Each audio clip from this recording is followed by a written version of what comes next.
This is a prelude to Kislev Farbrengen. That's basically what we're going to be doing.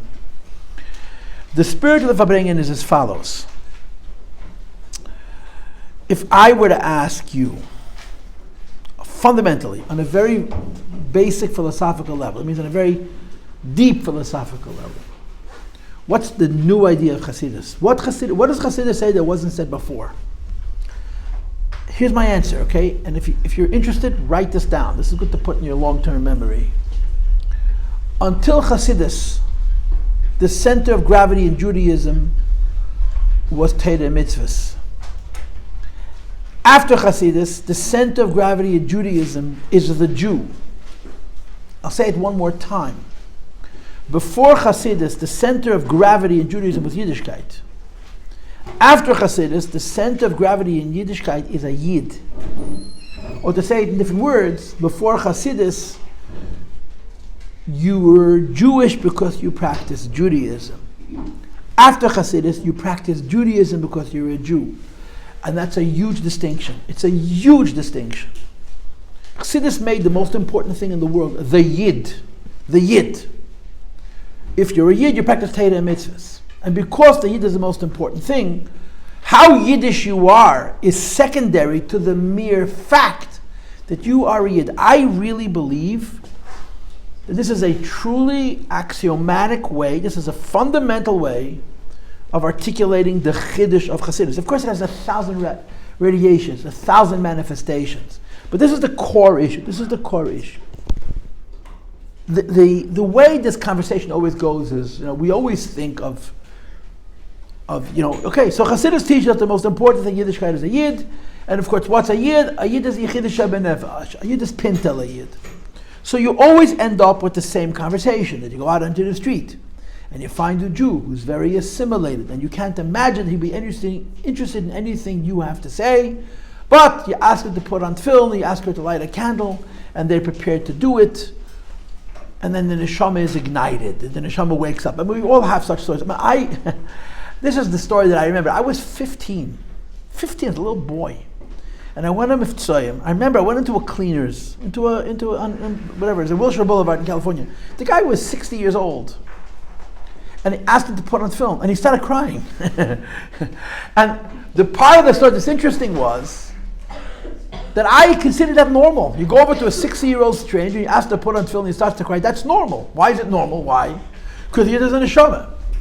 We all relate to that component of the Hasidic ideal, if you will. Here's the question. How does it apply to me?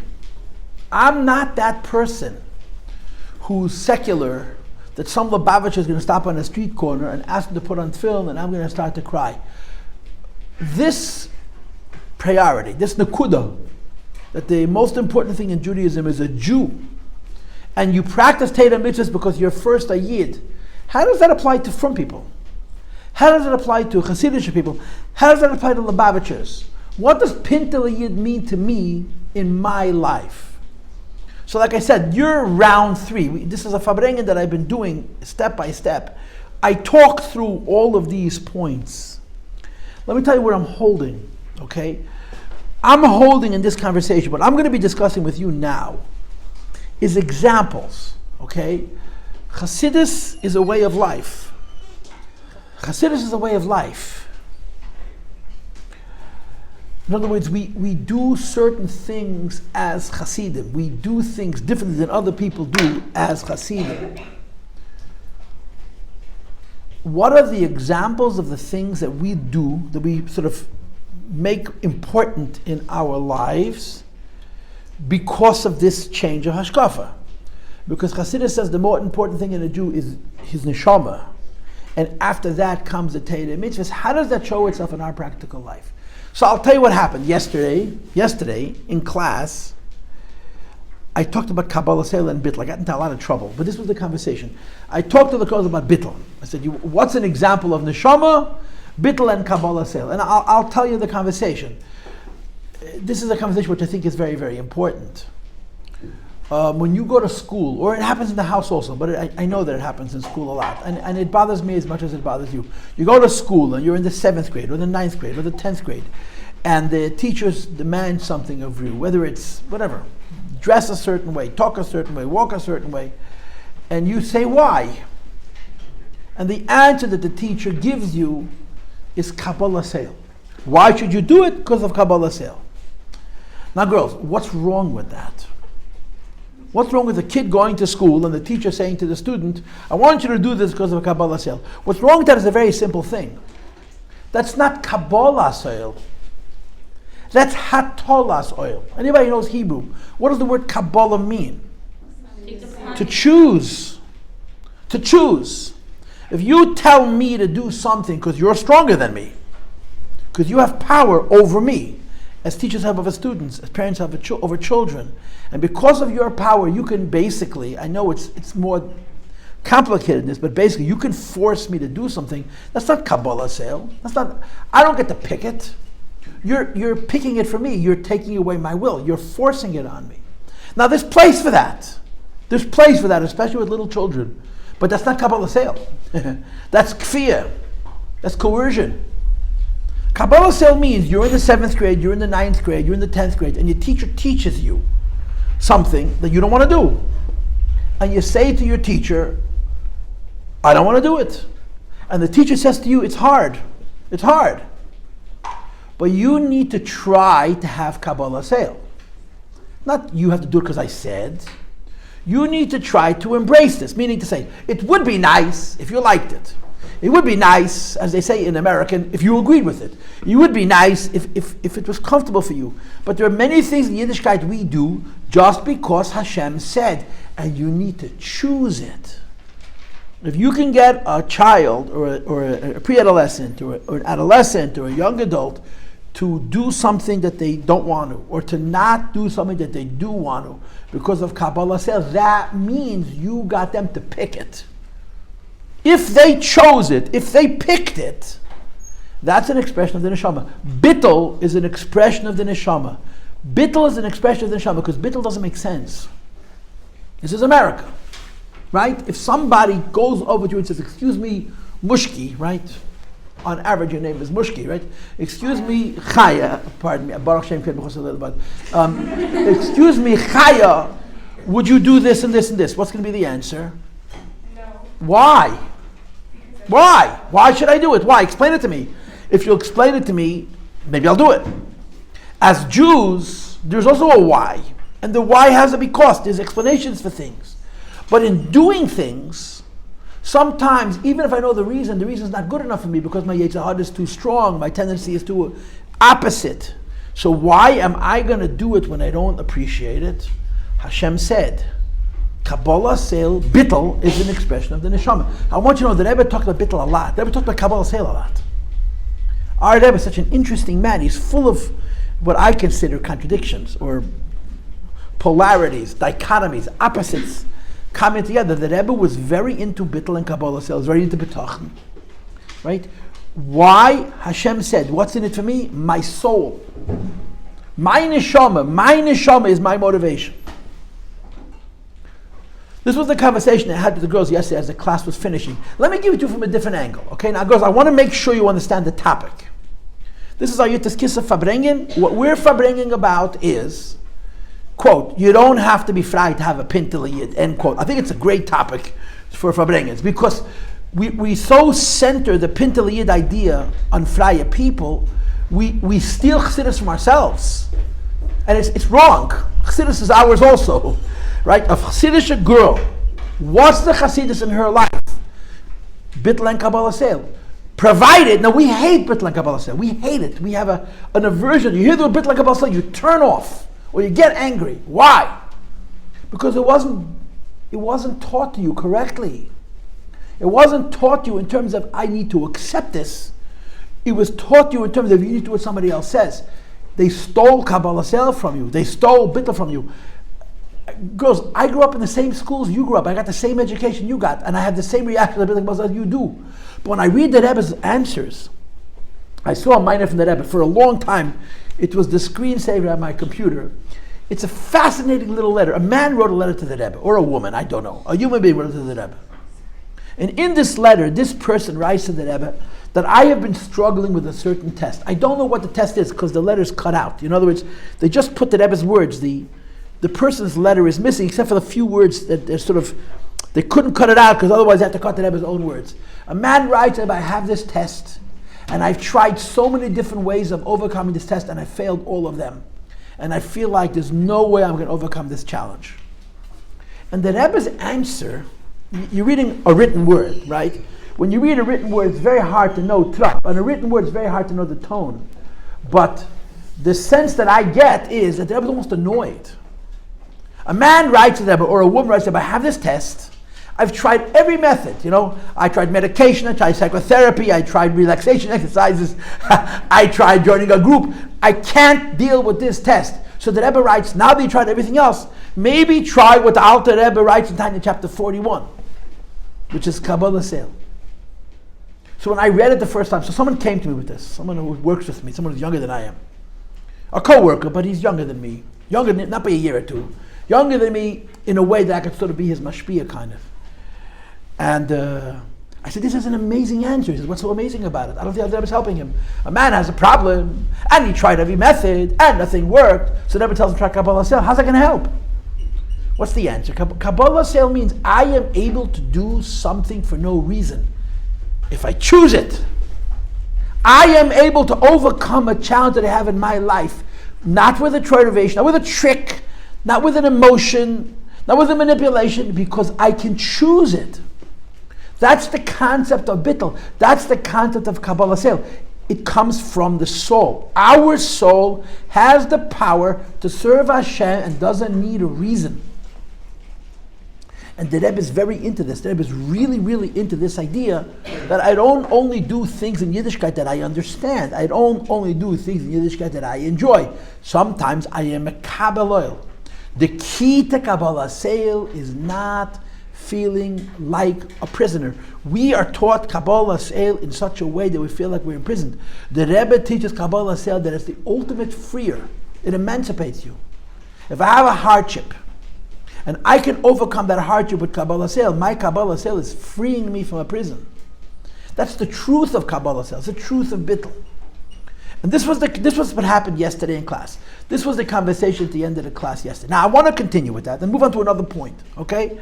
And the other point is the famous letter from the Rebbe about the 5-year-old, right? You know the story about the 5-year-old? What's about the 5-year-old? There's a Rambam, which people know. This is a fascinating thing. It's you read the Rebbe Siches and you say, really, Rebbe, do you really mean this? Do you really mean this? Yeah, I do. If I wouldn't mean it, I wouldn't say it. But it's radical in a way. There is a Rambam, okay? Now, I don't know how many Rambams you've learned and studied and paid attention to, but the Rambam's middle name, for those who do not know, is Mr. Common Sense. He really is. He's an amazingly commonsensical. The Rambam has an ability to explain things very simply, very reasonably, very middle of the road. He's not a fanatic, ever. So the Rambam talks about child rearing, raising kids. And the Rambam says a very simple thing. If you have a child and you want him to do the right thing and not do the wrong thing, don't expect him to be altruistic. Don't expect your child to do the right thing because Hashem said. He's a child. So bribe him, encourage him by giving him a reward. And he goes through different ages in children. A very young child you bribe by giving him a cookie. The child is a little bit older, you give him a toy. The child is even older, you give him money. I'm actually go through this list. You give him money. The child is even older, flatter him. Compliment him. And, says the Rambam, if you are able to accept that children are not going to do things for the right reasons, and you can educate them, as you all know, raise the child to live as a child can be expected to live, when he'll grow up, or she'll grow up, they'll be able to be altruistic, they'll be able to serve Hashem for the right reasons. This is the Rambam's position. Common sense, not so hard to understand. Along comes the Lubavitcher Rebbe, tells a story that happened with the Rebbe Rashab as a child, and invents a whole new chinuch model, a completely new chinuch model about how to raise little kids. Little kids mean they're not even old enough to learn. The Rebbe Rashab is 4 years old or 5 years old, but you all know the story. And he walks into his grandfather to get a coin and a bracha for his birthday, which is Chaf Mar Cheshvan. And Tzemach Tzedek, and he starts crying. He starts to cry. So his aide, Tzemach Tzedek, asks him, why are you crying? And he says to him, why did Hashem reveal himself to Avraham Avinu? It doesn't reveal himself to me. And the Tzemach Tzedek gives him whatever answer the Tzemach Tzedek gives him. The answer is not important right now, it's the question. A boy of 4 or 5, who's destined to be a Rebbe, mind you, walks into his Eider, who's a Rebbe, and he cries, why does Hashem reveal himself to Avraham Avinu, doesn't reveal himself to me? And the Tzemach Tzedek gives him an answer. Comes the Lubavitcher Rebbe, our Rebbe, and says, listen, why do we know this story? Why was this story told to us? Why was this story revealed to us? Why is this story part of our culture and tradition? A Rebbe and a Rebbe, it's none of our business.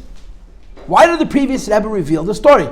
Something that happened with one Rebbe and a second Rebbe is in the Rebbe realm. We're not the Rebbes. We're simple people. Why do we hear a story about what happened to a Rebbe as a 5-year-old? And the Rebbe says, because that story of that 5-year-old is every 5-year-old child. And therefore the Lubavitcher Rebbe, our Rebbe, came along with a new model. When you teach a 5-year-old kid, a 4-year-old kid, a 6-year-old kid, don't bribe him. Don't give him a cookie or a candy or money or flattery to do the right thing. Expect him to do the right thing because Hashem said. The Rebbe took out of that story this lesson. A whole new malach. Little kids, little kids, you can speak to their soul. This is what the Rebbe said. Little children, you could speak to their Neshama and they'll respond. This is really Hasidus. It's such a funny kind of phenomena. It's a funny kind of phenomenon. You're coming to a little child and you're telling him to do a good thing. You're not telling him to do a good thing so he should be rewarded. Tell him a good thing because he's a Yid and Hashem said, and the child relates to it. Now, I don't know what's going on in your heads. I suppose there's different groups of people in this room right now. Some of you are not paying attention. Some of you are paying attention and find this idea very reasonable. Some of you are paying attention, and here's what you're thinking, because this is what I'm thinking. It's easier to tell to a 5-year-old than to a 15-year-old. True or false? True. A 5-year-old is ready to, come to a 5-year-old child and say, you should from now on wash negelvasser by your bed, or meidani, never let your yarmulke come off, or always be tzanua. And why? Not because I'm going to give you something. Hashem said that when we turn 15, forget about it, right? The bribes don't help. Nothing helps. So the question is why? Why is the 5-year-old? So some people would say, well, 5-year-olds are naive, they're gullible. I mean, one of the greatest excuses of all this, they want to please. Every child goes through the want to please stage. Every kid goes through a stage when they're you're going to have kids. You're going to have kids. And they're going to go through a stage where all they want to do is make you happy. And then one day they're going to turn and all they want to do is get you upset. It's called growing up. Hey, you don't know what to do. I want to get my little girl and my little boy back. No, you don't. This is how it goes. What is the reason the 15-year-old has a harder time with it? I think the 15-year-old has a time with it not because of the lack of truth in this. So some people will say the 5-year-old is not expressing his neshama. The 5-year-old is just being a 5-year-old. But the Rebbe doesn't hold that. The Rebbe says when that 5-year-old does this is an expression of his neshama. So why is the 15-year-old having a harder time?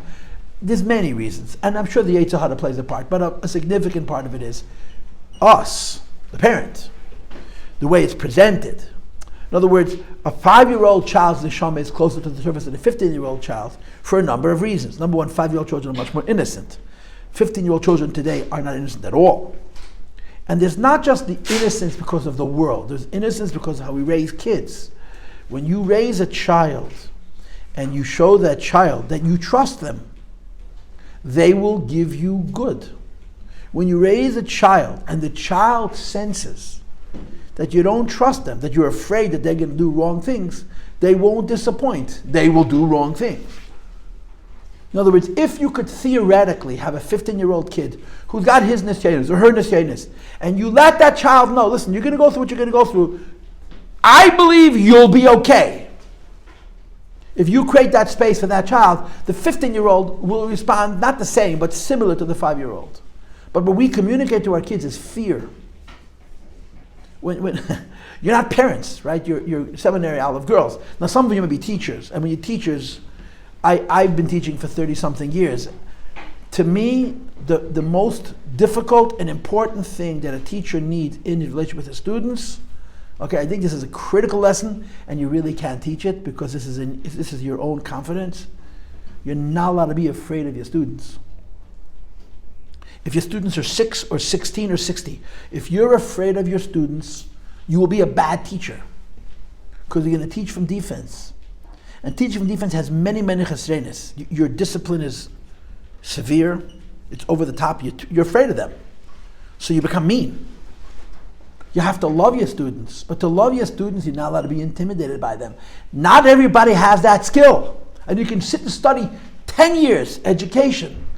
To walk into a classroom and feel confident and not afraid of your students is a human skill.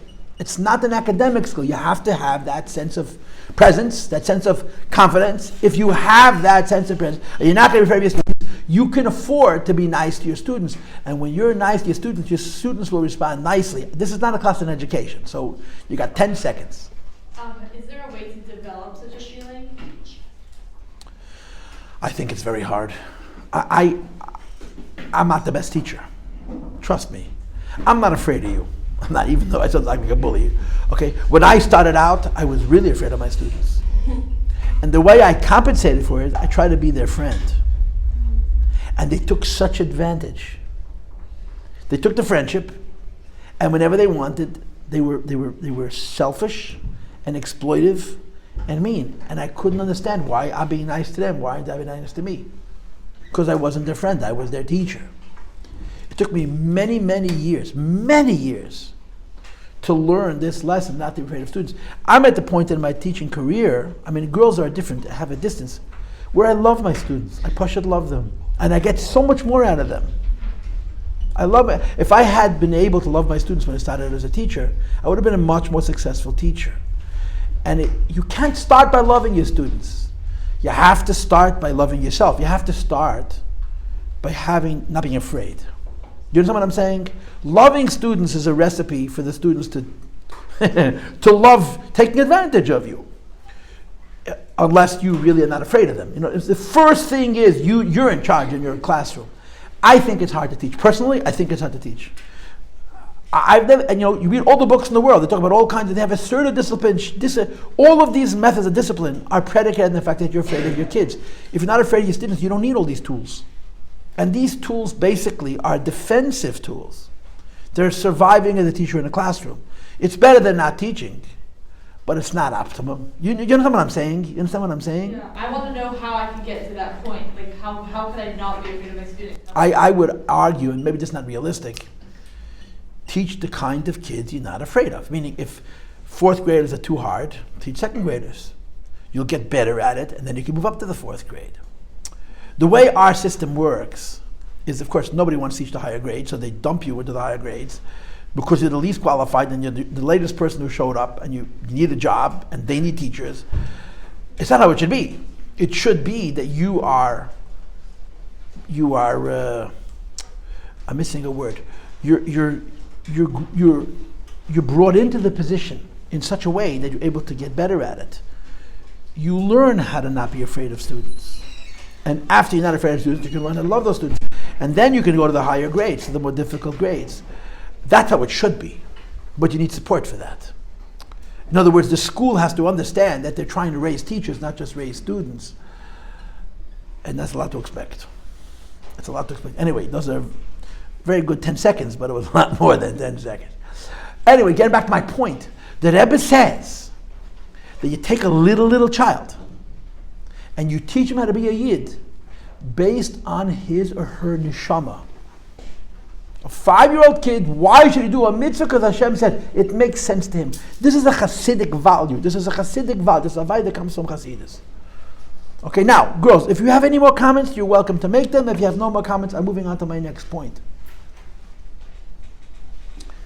My next point is this again. This is what I'm trying to do is explore Hasidic symptoms, right? The Hasidic philosophy, according to this class, is based on a simple notion. The most important thing in Judaism is the Jew, the Neshama, before the Torah mitzvahs. The Torah mitzvahs come after. How does that apply in our lives? So I talked to them yesterday about Bittul. I also talked to them yesterday, by the way, about Simcha. And today I added, I don't know what you want to call it. It's more of the same, right? How you raise children. But let's talk about humility. One of the core teachings of Hasidus is the idea of anava, of being humble. Okay? Here's a story. Chassidim are supposed to be humble. And there's the old joke. There's a Chassidic movement that preaches Simcha all day long, and they're a bunch of miserable people. There's a Chassidus who teaches to be bittul all day long, and the biggest Baile Gaiva. There's whatever. They talk about how it doesn't always work out, right? But one of the core teachings and beliefs of Chassidus is humility, anivus. So here's a story. The Alter Rebbe had a Chassid. His name was Pinchas Reizes. Pinchas Reizes' last name was Shik. He came from the city of Shklov. He was called Reizes because his mother-in-law's name was Reizes. Now, why would you name a Chassid after your Shviger? Because she made him into a Chassid. That's really the truth of the matter. She made him into a Chassid. She was Alter Rebbe's a Chassid, and she made her son into a Chassid, so they called him Pinchas Reizes. And there was also a Zalman Reizes. They were Shvagers. They were married to two sisters. Rosa, Shoshana, yeah, she made him into a Chassid, so they named him Pinchas Reizes. He was a very big Chassid. His father was Reb Henech Shik. He was the Av Bezdin of Shklov. One of the most prominent positions of Lit at that time, one of the most prominent positions in the Litvisher world at that time. Now, when people became Chassidim after the Alter Rebbe, in many, many homes, the parents had Shiva.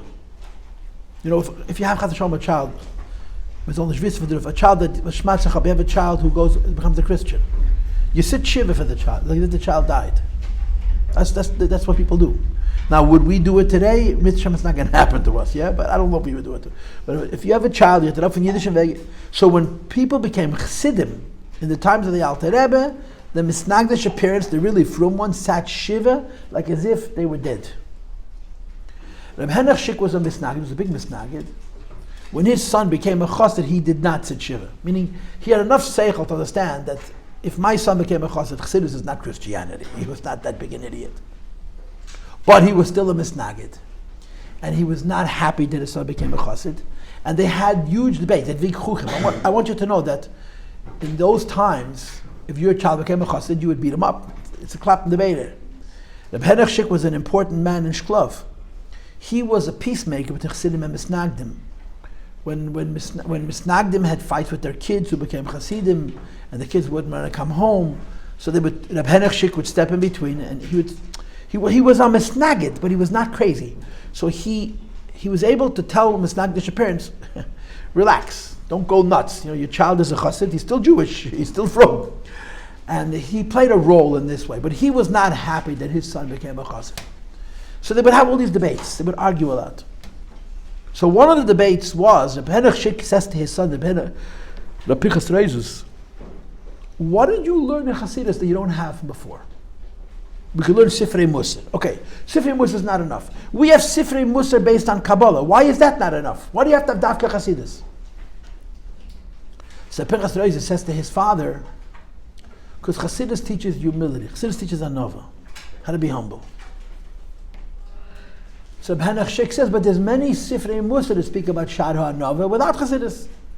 Whatever Sfarim, I don't know what Sfarim they are, Cheves Alvavis, Arches Tzadikim, whatever, there are Sifrei Musar that talk about humility. So you don't have to have Hasidus for humility. So the Pinchas Reizes says it's not the same.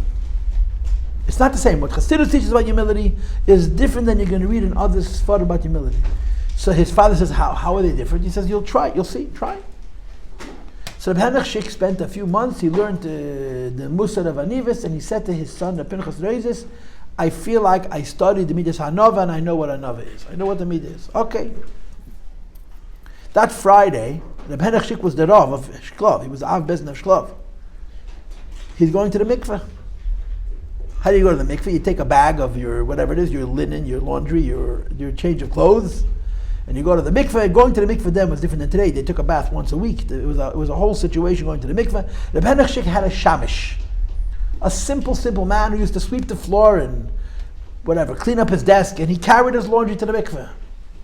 So Pinchas Reizes goes over to Henech Shik's shamish and says, listen, Friday, when my father goes to the mikveh, he's going to give you his bag.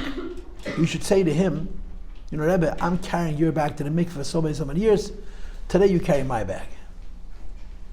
Every time we go to the mikveh, the schwitz, you know, the sauna, he would hit him, would massage his back. He says, today you massage my back. Yeah. They didn't have socks in those days. They had what's called volokis. Volokis is like an ace bandage. You wrap it around your foot. So every week he would have to wrap the ace bandage around him. He says, today you do my volokis. Everything backwards. So the Henech Shik comes out of his room Friday afternoon. He's holding his father and his son. And he gives his shamish the bag, and the shamish says, Rebbe, I've been your servant 25 years. Today, I'm the Rebbe, and you're the servant. And he gives him his bag. No. So Reb Henech Shik understood that this was the test. This was his father teaching his son, teaching him the lesson about humility. So he takes the bag, and the gabbai, the shamish, doesn't walk bent over behind the teacher. He steps in front of his teacher, and he's walking, strutting like a peacock. And Reb Henech Shik, the Rav of the city, is schlepping after behind him, but he's a humble guy. They go to the mikveh, he helps him get undressed, he helps him with the shower, he helps him with the sauna, and he helps him with the sacks. And Reb Henech Shik was so humiliated. It was like the worst thing in the world. But he goes through the test, flying colors. He doesn't complain, doesn't grunt, he doesn't scream, doesn't get upset. Anyway, he comes back from the mikveh and he calls his son, Pinchas. He says, no, I didn't learn Hasidus, look at me. Look at me. The guy humiliated the whole city, and I took it, no questions asked. So the Pinchas says to his father, Tata, took me to Memes, tell me the truth. What were you thinking and feeling while all this was going on? He said, what was I thinking and feeling? You know, like the Bilam told his donkey, Lu yesh cherev b'yadi. If I had a sword, I'd kill you. So the Pinchas says to his father, Tata, had you been a chassid, you wouldn't have thought it was a big deal. In other words, there's the act of anivis, and there's anivis. There's doing it and being it. Humility, anivis, humbleness, comes from an appreciation that we live in Hashem's world. Humility comes from an appreciation, you know, like the famous story of Moshe Rabbeinu. Hashem made me smarter than everybody. Hashem made me greater than everybody. If he gave somebody else the same things he gave me, he'd be better than me. Anivis is not, I'm nothing. Anivis is not, I don't mind if you step on my head. Anivis is, whatever I am because of Hashem. And if whatever I am, I'm because of Hashem. If this is what Hashem wants, this is what Hashem wants. Humility is a deeply neshama quality. The ability to be humble, the ability to not get upset when one is disrespected, is rooted in a connection to Hashem on the level of the neshama. This is why in the Chassidic tradition, anivis is a big deal. To be humble was a big deal. In other words, a person who's a Baal Gaiva was seen as the antithesis of a chassid. Why? Because his definition is, what I have, I made for myself. And if what I have, I made for myself, and you're going to disrespect it, then you're disrespecting me.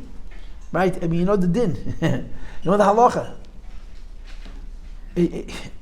A Talmid Chacham who is disrespected, is he allowed to forgive? A Talmid Chacham was insulted, is he allowed to forgive? Chacham, Talmid Chacham, B'shemachal Akvedi, Akvedi Machal, yes or no? Do you know the answer? Yes. It's a halacha. Chacham Shemachal Akvedi, Nasa Shemachal Akvedi, and Melech Shemachal Akvedi. It's different. So where's the line, let's say, like, on the Talmid Chacham side, like, let's say he should forgive? He's allowed, well, that's a different question. I don't know. But, like, where's the line between, like, getting, like, trampled all over or whatever, and then... You have to honor your position. But okay, let's not go there right now. Let me talk my point. The halacha is a Talmid Chacham is allowed to forgive if someone insults him. That's the din. Why? It's ironic. You know what the reason is? Because it's considered his Torah. If I'm learning Hashem's Torah, you disrespect me, you disrespect the Eibishter. But if I'm learning my Torah, right, in the beginning of Tillim, right, Ashrei Ish, do you remember Tillim by heart? Tzasser Shai, Udanach HaTorah, Ki Im, Shem Chavtzei, next word? So there's two things. There's Torah Hashem and Torah Sai.